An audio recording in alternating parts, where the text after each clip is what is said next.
con Franco Contarin, direttore dell'autorità di gestione del Veneto. Quali sono le caratteristiche di questi bandi che andiamo a presentare questa sera? Sono l'ultima sfornata importante in termini di risorse, nel senso che avremo ulteriori bandi nel 2020, ma saranno limitati agli investimenti dei giovani agricoltori, al premio di insediamento dei giovani agricoltori e agli aiuti e all'indennità compensativa per le aziende in zona montana. E poi attenderemo il nuovo programma, i nuovi strumenti di programmazione che partono dal 2021 e arrivano al 2027. In questo momento effettivamente è un po' prematuro per il futuro 2021-2027. Quello che possiamo dire è che comunque i bandi che rendiamo disponibili oggi, nei prossimi 3-4 mesi e a fine del 2020 riguarderanno gli aiuti per il premio di insediamento ai giovani agricoltori e è uno strumento molto interessante anche per i territori diciamo così, di questa zona. Questo rapporto in realtà è nato per l'interesse comune che abbiamo di sviluppare i nostri territori. Il GAL chiaramente ha il compito di dover informare nella gestione di questi fondi che sono a disposizione del territorio sia per i privati che per il pubblico. Banca Prealpi San Biagio ha l'interesse chiaramente di fare in modo che questa disponibilità possa essere il più possibile divulgata e messa a conoscenza di tutti gli interlocutori del territorio ovviamente, e questo per noi è anche un momento di porre i nostri servizi a favore non soltanto ovviamente dei clienti ma di tutti coloro che hanno bisogno in un periodo finanziario ovviamente di poter sostenere l'attività, eventualmente anche la spesa fra il momento della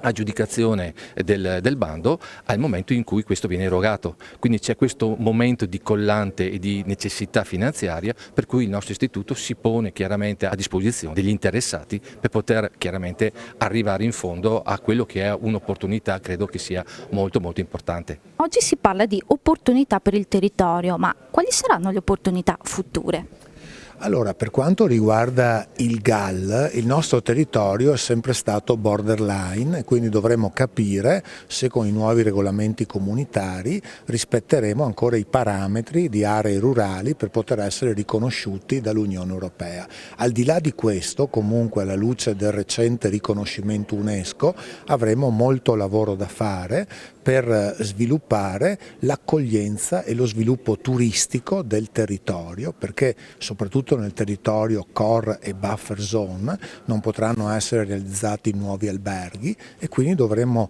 puntare a un recupero degli immobili rurali per creare dei posti letto e dei servizi per i turisti e visitatori che aumenteranno notevolmente, che verranno nel nostro territorio. Quindi contiamo, in collaborazione anche con l'associazione che nascerà la settimana prossima per la gestione del sito UNESCO, di sviluppare uno sportello informativo e di prospettare al territorio queste opportunità. Per quanto riguarda sviluppo e territorio, quali sono stati i risultati ottenuti e quelli che si vogliono ottenere alla luce della candidatura UNESCO ottenuta?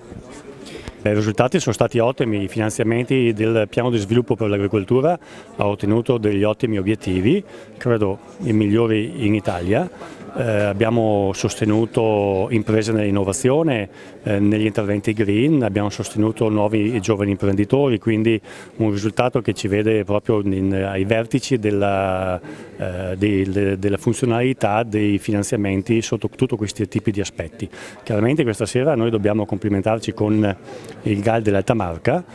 con il suo presidente e il management tecnico, perché dà la possibilità ai nostri concittadini di venire a conoscenza delle ulteriori opportunità. In modo particolare uno dei bandi che viene presentato questa sera è il bando della ricettività, chiamiamola così in modo sintetico, quindi dà la possibilità di sostegno e finanziamento alle aziende agricole che ampliano le loro attività nel settore dell'ospitalità e della ricettività. Il GAL Alta Marca aveva un problema di evidenza pubblica per l'ultimo bando disponibile che abbiamo con le ultime risorse, e quindi abbiamo pensato di collegare questa possibilità di conoscenza per tutto il territorio mettendo assieme anche quello che è le opportunità date dalla Regione Veneto con tutti i nuovi bandi che sommano ben a 90 milioni di euro. Da primo cittadino, quanto è importante conoscere gli strumenti per lo sviluppo rurale?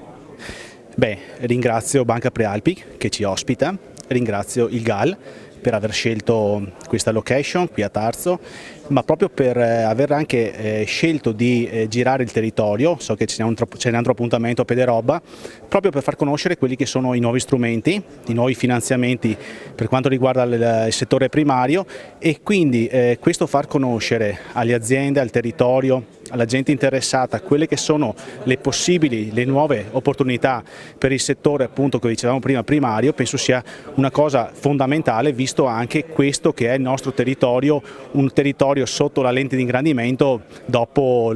questa novità che è il patrimonio UNESCO, insomma.